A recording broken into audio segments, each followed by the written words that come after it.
Saudara, kabar duka datang dari keluarga Wakil Presiden Indonesia Ma'ruf Amin. Salah satu menantunya Muhammad Rapsel Ali meninggal dunia pada Minggu pagi di Makassar, Sulawesi Selatan.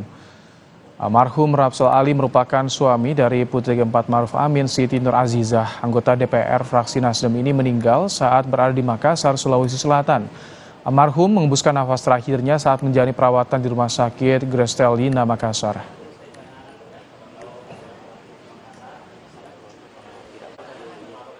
Saudara, kami tutup Kompas Petang hari ini. Saya Rahmat Ibrahim. Dan saya Nilu Puspa, terima kasih. Sampai jumpa.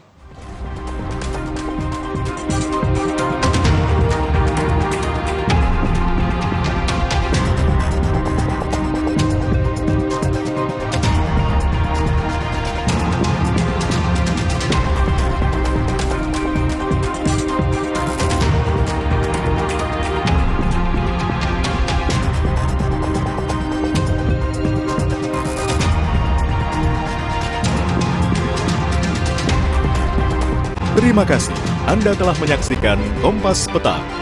Didukung oleh Kopi di rumah aja bersama Tarik Malaka. Nyaman berpuasa dengan Tarik.